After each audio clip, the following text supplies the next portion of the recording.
Graça e paz a todos amados da parte do nosso Senhor e Salvador Jesus Cristo.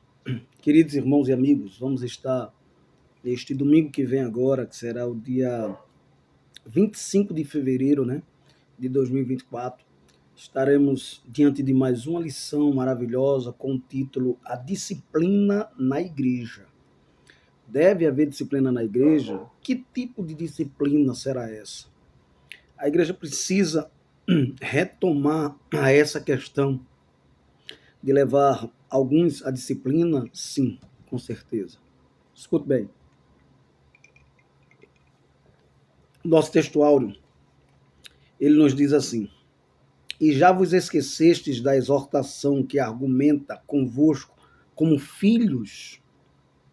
Filho meu, não desprezes a correção do Senhor, e não desmaieis quando por ele fores repreendido. Hebreus, capítulo 12, e o verso de número 5. Meus amados irmãos, ainda a verdade prática nos diz assim: a disciplina cristã é uma doutrina bíblica necessária, pois permite ao crente refletir o caráter de Cristo. Queridos irmãos e amigos, antes de tudo, eu peço àqueles que nos ouvem através dessa gravação que se inscrevam em nosso canal no YouTube, pb. Presbítero Samuel Nascimento de Melo. Você vai estar nos ajudando e vai estar contribuindo para o reino, porque vamos estar propagando a palavra do Senhor, indo mais longe, tá ok? A introdução da nossa lição, ela vai falar assim, vai falar sobre a prática da disciplina na igreja. Ela vai trabalhar que essa prática ela vem sendo esquecida, e vai dizer também que a igreja que não corrige torna-se um mero grupo social, e o resultado disso pode ser desastroso, tá bom? Então, o nosso comentarista aqui, ele vai estar falando sobre isso na introdução da lição, e a palavra-chave não poderia ser outra, é disciplina. Ele diz aqui que nesta lição estudaremos sobre a prática da disciplina na igreja. Embora seja muito necessário, a disciplina como prática da igreja cristã, ela vem sendo esquecida, tá bom? Mas no primeiro tópico da lição, ela vai nos dizer assim, a necessidade da disciplina bíblica. O que seria uma disciplina bíblica? Tá bom? Deus é santo. O comentarista, em primeiro lugar aqui, no primeiro subtópico do primeiro ponto, ele diz que Deus é santo. Santidade é um dos atributos de Deus. Lembrando, amados, que santidade é um dos atributos de Deus que a gente chama de atributos comunicáveis. Ele nos comunica. Podemos viver uma vida de santidade, assim como Deus é santo. Agora, o texto também, ele nos alerta, né? Não sejais demasiadamente santos. Sede santo, porque eu sou santo. Então, é um atributo divino que pode ser comunicado ao homem. Tem outros atributos que não pode, como infalibilidade, imutabilidade, eternidade, por aí vai, tá? Onisciência, onipresença, onipotência, né? Essa soberania que só o nosso Senhor tem. Mas há uma necessidade da disciplina bíblica, e uma das causas por que há é porque Deus é santo. Então, ele vai dizer em Levítico 11:45, eu sou santo. Deus é santo e como tal deve ser reconhecido. Eu coloquei aqui, ó, santidade é um dos atributos de Deus comunicáveis. Já explicamos sobre isso, né? Tem atributos que não são comunicáveis e tem atributos que são comunicáveis. Os não comunicáveis, como eu já falei, onisciência, onipresença, onipotência, comunicáveis, santidade, e vai trabalhar muito a ideia das virtudes do fruto. Esse atributo de Deus comunicável, amor, santidade, amém? Essa questão de fidelidade, são atributos comunicáveis, tá bom?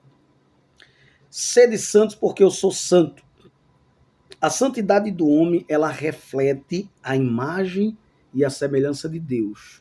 No 1 Coríntios capítulo 11, versículo 1, o apóstolo Paulo vai dizer, sede meus imitadores como eu sou de Cristo. O apóstolo Paulo vivia uma vida de santidade, santificação ao Senhor.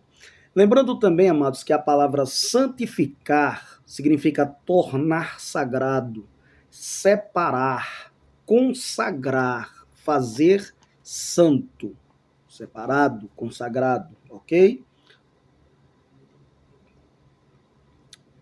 O escritor pentecostal Ulrich Bergst, ele em seu livro, ele tem um livro escrito Teologia Sistemática. Ele vai dizer que é a vontade de Deus é a continuação, santidade é a vontade de Deus, é a continuação da obra salvadora na vida do crente. Até que ponto, irmão? Até a glorificação, e aí vamos estar com ele, continuar em santidade perene, aí já muda tudo, tá? Então, santificação é a obra da graça pela qual o crente é separado do ego e da pecaminosidade interior. Outro escritor de teologia sistemática falou isso, Raimundo de Oliveira. Tá ok? Então, uma outra questão que eu coloquei aqui, a conversão, um outro homem falou isso aqui, a conversão de uma alma é o milagre de um momento, mas a formação de um santo é uma tarefa de uma vida inteira. Então, santificação, ela cabe dentro de um processo contínuo, no passado, no presente e no futuro, tá bom? Quem falou isso aqui foi Alain Redpath. Alain Redpath. Ele falou isso aqui, que a conversão de uma alma é o milagre de um momento, mas a formação de um santo é uma tarefa de uma vida inteira. Então, olha, na oração do Pai Nosso, por exemplo, em Mateus capítulo 6, e o versículo de número 9 vai dizer: santificado seja o teu nome, venha a nós o teu reino, seja feita a tua vontade aqui na terra como no céu. Então, ao reconhecimento também dessa santificação, dessa questão da santidade de Deus. Há também aqui o reconhecimento em Lucas, a gente vai ver no capítulo 5 e o versículo 8, a gente vai ver o reconhecimento de um pecador arrependido. Lucas, no capítulo 5, que é o encontro lá de Jesus com o Pedro, e o verso número 8, ele vai nos dizer algo extraordinário. Ele vai dizer assim, ó: e vendo isso, Simão Pedro, quando Jesus mandou ele mandar as redes para o meio do mar, né, da Galileia, e aí viu aquele milagre de peixe, passou a noite todinha pescando, não pegou uma piaba, e agora Jesus mandou ele trouxe uma carrada de peixe. Aí, no versículo de número 8, ele diz assim, ó: e vendo isso, Simão Pedro prostrou-se aos pés de Jesus, dizendo: Senhor, ausenta-te de mim, porque sou um homem pecador, indigno de estar próximo a ti. Graças a Deus, irmãos, que Jesus não ouviu a oração de Pedro, porque ele não sabia o que estava pedindo, tá bom? Mas isso nos mostra que a santidade de Jesus era tão grande que ele se sentiu indigno de estar diante daquele santo de Deus, tá bom? Então, é importante a gente frisar isso aqui, tá bem? Foi uma oração não respondida, graças a Deus. Porque já pensou se Jesus ficasse ausente de Pedro? O que seria da vida de Pedro? Pedro não seria Pedro, né? Pedro não representaria esse nome todo que tem hoje no apostolado, né? De um dos apóstolos que marcaram, né, o início da igreja primitiva. Escute bem. Vejamos o segundo subtópico da lição. Ele nos diz assim: a igreja é santa. Em primeiro lugar, Deus é santo. Em segundo lugar, a igreja é santa. E a igreja sendo santa, a gente vai observar em 1 Pedro 1,16, tanto no Antigo Testamento, em Levítico 11,45, vai dizer que sede santo porque eu sou santo, como Pedro, em 1 Pedro, na carta de 1 Pedro, do apóstolo Pedro, o capítulo de número 1,16. 1 Pedro, aí fica pertinho do livro do Apocalipse, capítulo 1, e o verso 16, ele diz assim, ó: portanto, escrito está. No versículo 15, propriamente dito, vai dizer assim: Mas como é santo aquele que vos chamou, sede vós também santos em toda a vossa maneira de viver. E no versículo 16, para ficar mais explícito, ele nos diz assim: porquanto escrito está, sede santo, porque eu sou santo. Amém? Então, não sede santo se quiser ser santo, sede santo em algum momento da nossa vida. Não, é uma ordem imperativa, tanto em Levítico quanto em 1 Pedro. Deus é santo, a igreja precisa ser santa, também irrepreensível, tá? Ao formar seu povo, tanto na antiga aliança como na nova aliança, o desejo do Senhor é que ele fosse um povo separado, consagrado, remido, purificado, amém? Então, a igreja deve ser separada, consagrada. A santificação é um dos meios pelo qual a igreja vive em comunhão com Deus e Deus em comunhão com ela. Terceiro subtópico da nossa lição ainda nos diz assim: quando a igreja não disciplina, aí já vem uma questão de dentro do tema aí que é relevante. Quando a igreja não disciplina, o que é que acontece? A gente vai ver que a importância de sabermos que somos templos e morada do Espírito Santo. É importante, quando a igreja não disciplina, observar que ela é templo e morada do Espírito Santo. E Paulo falou isso com todas as letras em 1 Coríntios, no capítulo 3, eu gosto de ler para embasarmos o texto,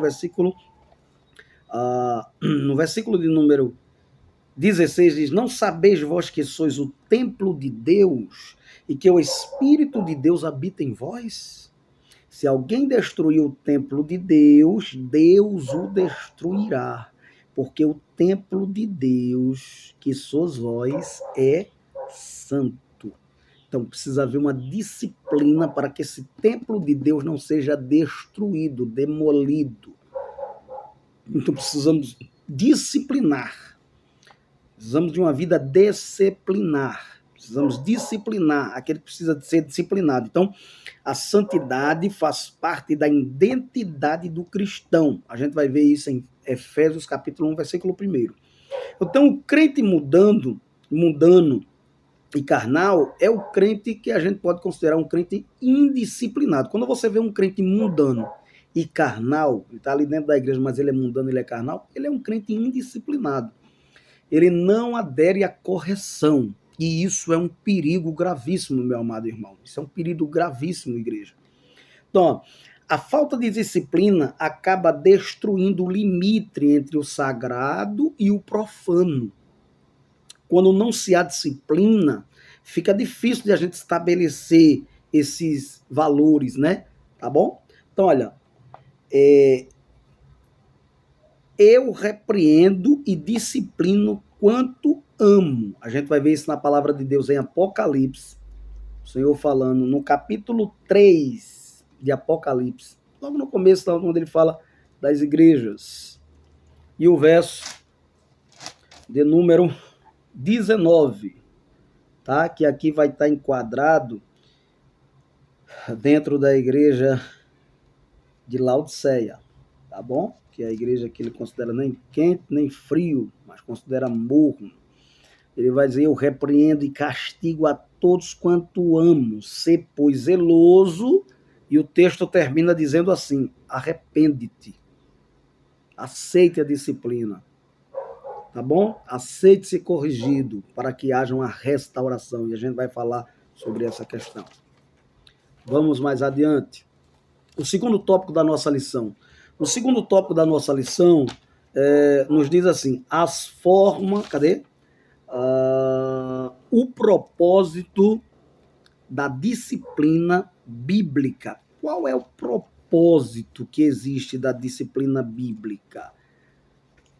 Em primeiro lugar, é manter a honra de Cristo. Cristo deve ser honrado por nós.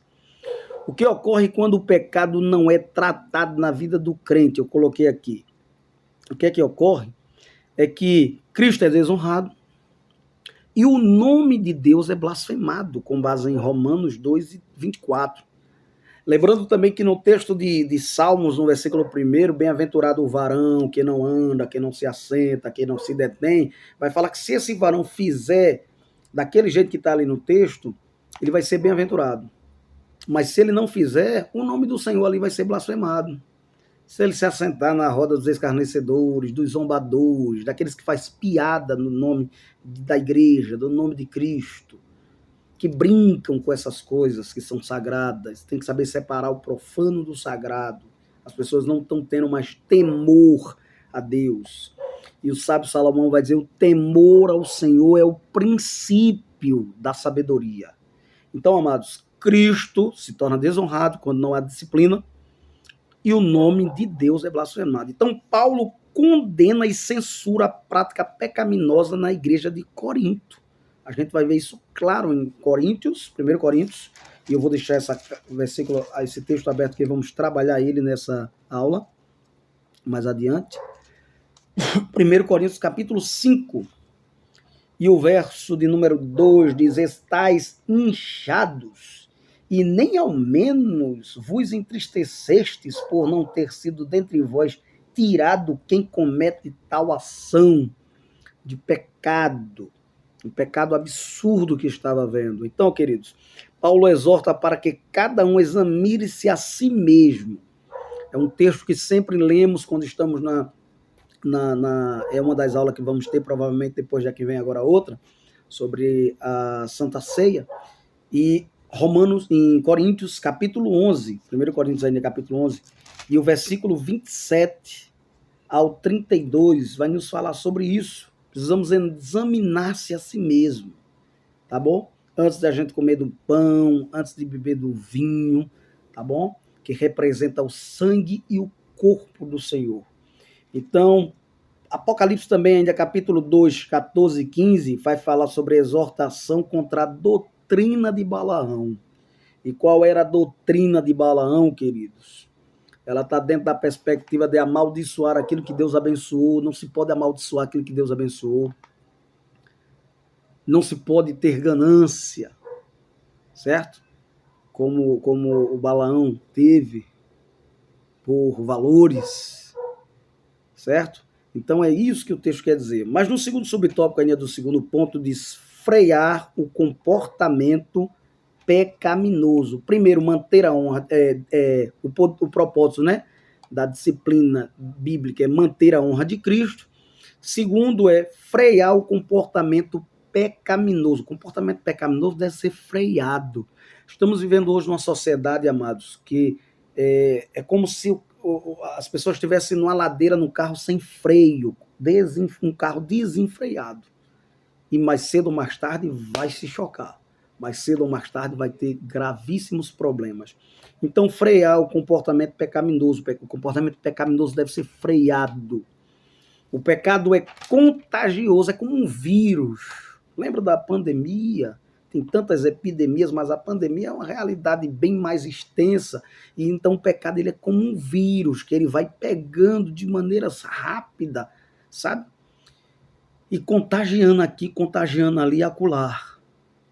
E trazendo desestrutura, trazendo uma desconstrução moral, espiritual, tá?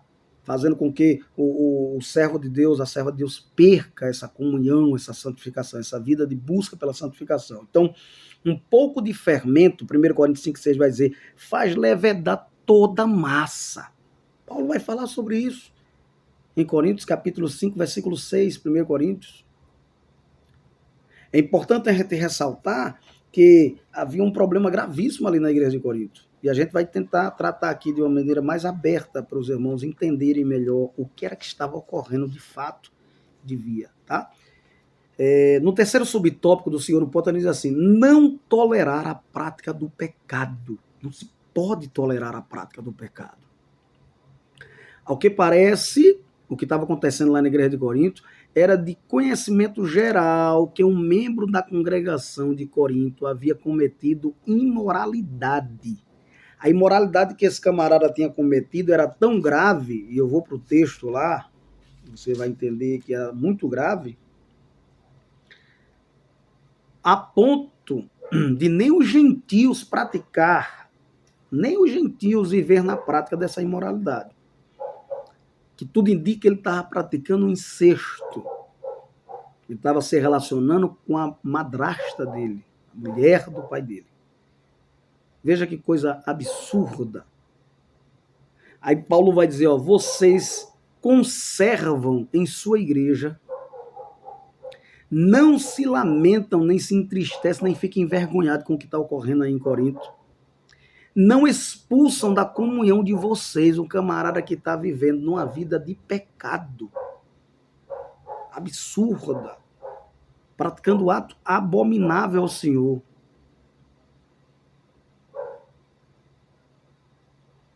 Então, queridos irmãos, no capítulo 5, ele vai dizer bem claro, ele vai dizer, eu, na verdade, ainda que ausente do corpo, mas presente no espírito. No primeiro versículo ele vai dizer, geralmente, se ouve que há entre vós fornicação, e fornicação tal qual, nem ainda entre os gentios, como é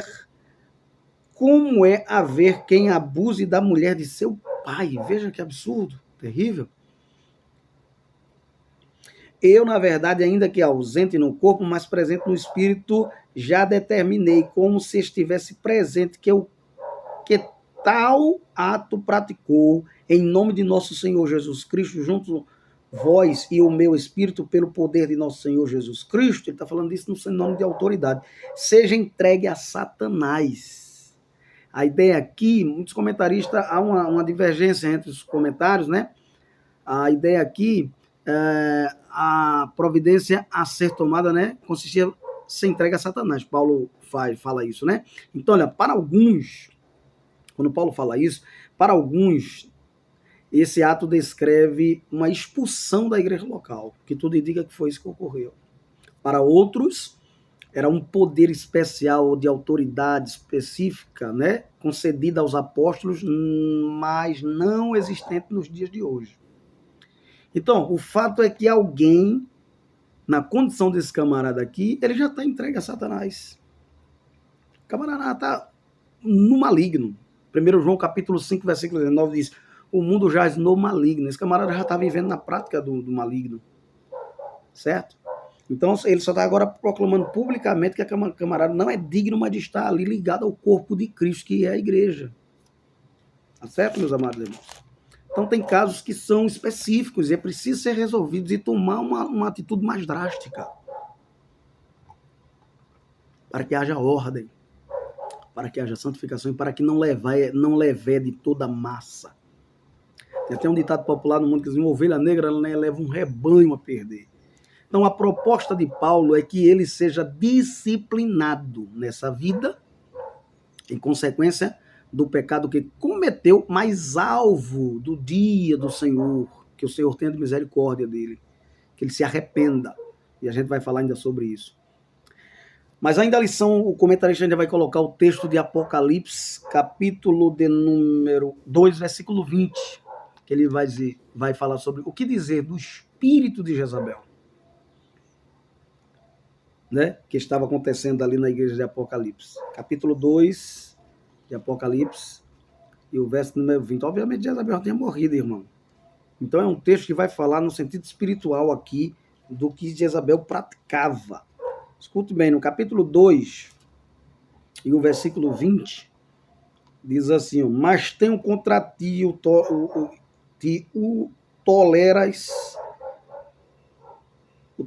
tolerares que Jezabel, mulher que se diz profetiza, ela tinha lá os seus sacerdotes, ensine e engane os meus servos, para que se prostituam e comam dos sacrifícios das idolatria. Fala aqui do espírito de Jezabel, ou seja, o espírito de imoralidade. Fala do espírito de Jezabel, fala de espírito de idolatria, de comer carne sacrificada a ídolos. Tá bom, meus amados irmãos? De ser conivente, né? De tomar a forma do mundo. Você vai ver lá que Daniel, lá com seus amigos lá em Babilônia, eles preferiram não comer do manjar. E tinha todo o direito, mas não quis comer do manjar do rei, porque sabia que era devoto a deuses, a demônios babilônicos. Ok? Então, escute só. Vamos para o próximo tópico da nossa lição, né? Já trabalhamos aqui o primeiro, o segundo, e já trabalhamos o primeiro, E o segundo, não é isso? E o terceiro, é isso mesmo. Vamos para o terceiro tópico da nossa lição, que tem por título As Formas de Disciplina. Quais são as formas de disciplinas que devemos adotar na igreja? Escute bem, em primeiro lugar, a disciplina como modo de correção. Ela primeiro precisa ser vista como um modo de correção. Quando se corrige alguém, obviamente que ele vai mudar esse comportamento dele. Mas quando não se corrige, ele vai adotar um tipo de comportamento, né, que seria desconforme à prática do verdadeiro cristão. Então, a disciplina como modelo de correção. Correção tem a ver com regeneração, tem a ver com restauração, tem a ver com disciplina, tá ok? Então, a correção contribui para o crescimento e formação do caráter de Cristo na vida do servo de Deus. A gente vai ver isso em Hebreus, no capítulo 12, e o verso de número 7. Ele vai dizer assim: se suportais a correção, Deus os trata como filhos, porque que filho há a quem o pai não corrija? Se é filho, é corrigido. Se o pai aqui nosso, ele corrige, dirá o nosso pai espiritual. Se o pai aqui nosso deve corrigir, dirá o nosso pai celeste. Pai de todos os espíritos. Amém? Porque a Bíblia diz que Deus é espírito, e o que importa é que todos o adorem em espírito e verdade. Ele é o espírito sobre tudo e todos, tá bom? Então, ó, correção. Todos nós, em algum momento, precisamos ser corrigidos. Já precisamos ser corrigidos. Quem não precisou? Eu já precisei. Você, nós, já precisamos. Em algum momento, a gente tem alguma coisa que a gente vai precisar de uma correção naquela área. Ninguém é perfeito, não é isso? Se fôssemos perfeitos, não precisávamos de correção. Mas como não somos perfeitos, precisamos estar sendo corrigidos. Então, todos nós, em algum momento, fomos corrigidos em algo. Outra coisa, a disciplina é para todos os filhos e não os bastardos. Ainda dentro da proposta aqui de Hebreus 12 e o verso 8, ele vai dizer: mas se estáis em disciplina, da qual todos são feitos participantes, sois então, mas se estáis sem disciplina, melhor dizendo, da qual todos são feitos participantes, feitos participantes sois, então bastardos, não filhos. Se você não está sendo disciplinado, você é um bastardo. Não cabe dentro do filho, da ideia do filho. O filho é aquele que é corrigido. O sábio da Salomão vai dizer: filho, ama a correção.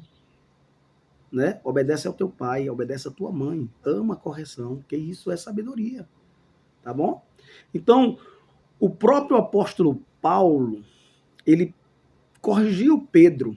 O apóstolo Pedro, o grande apóstolo Pedro, foi corrigido por Paulo. A gente vai ver isso em Gálatas 2, 11 ao 14. Em dado momento, Pedro estava comendo com os gentios, né, que agora estavam servindo a Cristo, e de repente, quando chega uma parte dos judeus, ele agora sai, deixa de estar comendo com os gentios e vai comer com os judeus, né, como um ato de hipocrisia. E aí Paulo vai e corrige ele nessa questão, tá bom? Porque aí ele estava começando a dar evasão à antiga aliança, e não à nova. Fazendo diferença entre os circuncidados e não circuncidados. Quando o crente comete alguma falta e não é corrigido, a tendência é que isso acabe se tornando um comportamento, ou até, por que não dizer, um mau comportamento. Mas ele vai adotar aquele comportamento para ele. Então, algumas vezes é necessário que sejamos corrigidos para não alimentarmos mau comportamentos ou comportamentos indevidos. Tá bom? Segundo subtópico do terceiro ponto, a disciplina como forma de restauração. Já vimos ela como forma de correção, agora vamos ver como forma de restauração. A palavra grega catartizo, catartizo, tá bom?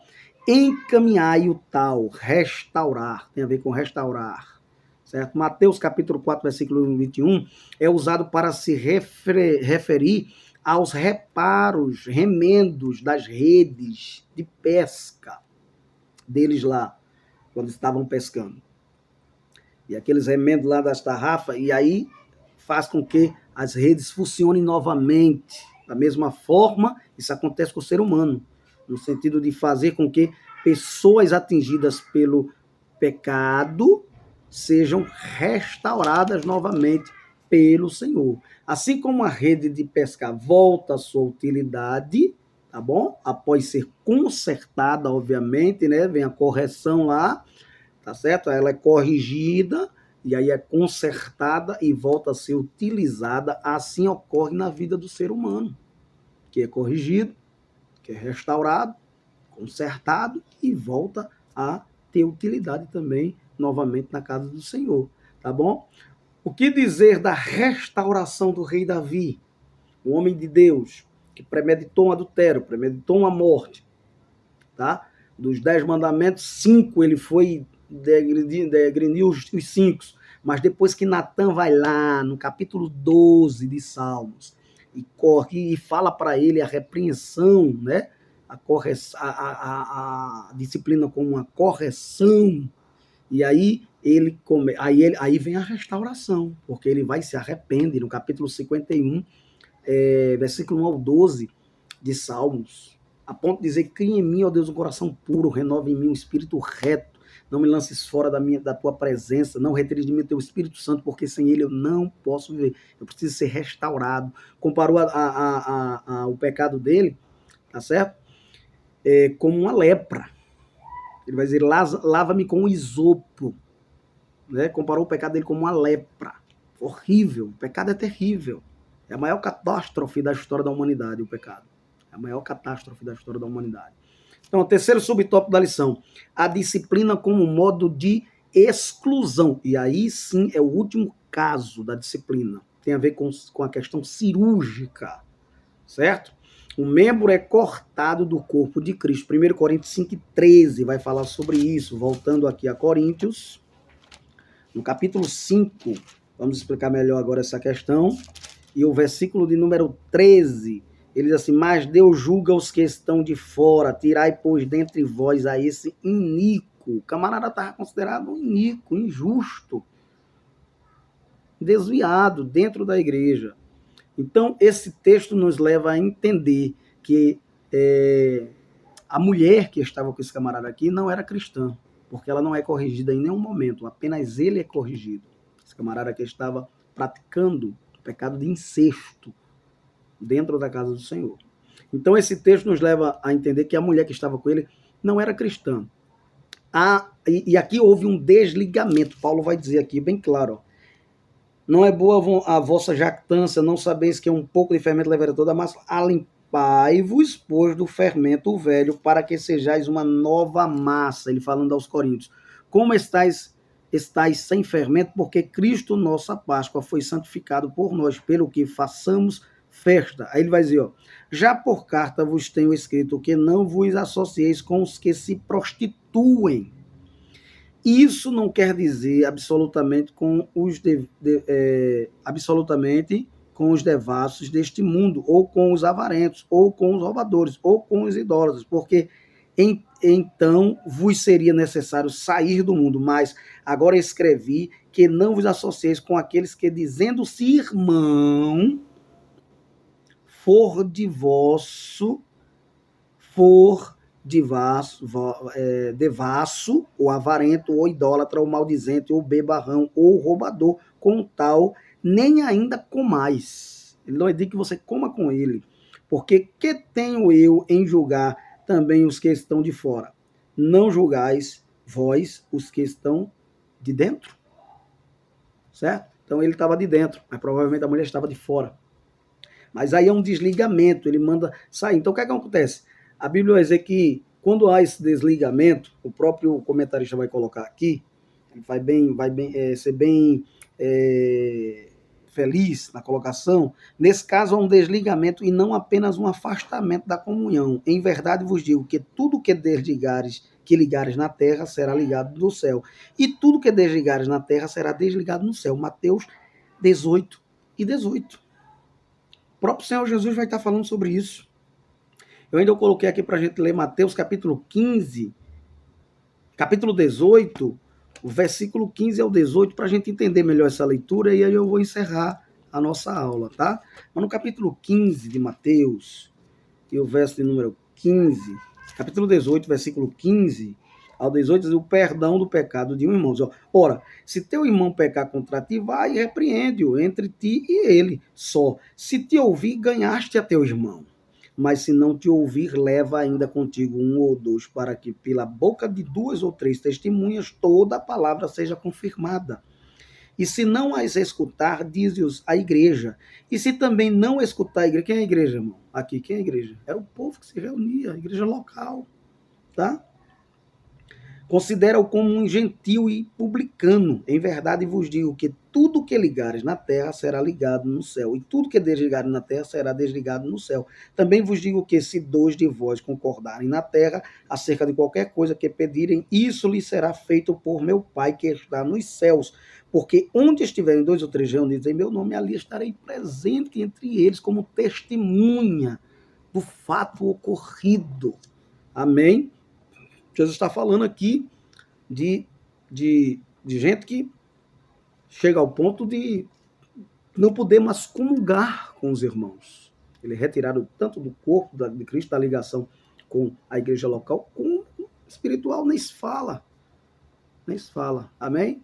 Então, que Deus nos abençoe, que Deus nos ajude, que você tenha uma boa aula para a glória do nome de Jesus. Deus continue abençoando a sua igreja. E a próxima aula, depois de domingo que vem, será o batismo, a primeira ordenança da igreja. Depois vamos trabalhar a segunda ordenança da igreja, que é a Santa Ceia, e depois o culto da igreja cristã e assim por diante, tá bom? Então que Deus abençoe, que Deus nos ajude, que Deus nos guarde, nos livre de todo mal, que você tenha uma boa aula em nome de Jesus. Pai, queremos te agradecer por esse momento, por cada um ouvinte, em nome do Senhor Jesus. Que a graça do nosso Senhor e Salvador Jesus Cristo, o amor de Deus e a comunhão do Espírito Santo seja com todos agora e sempre. Amém.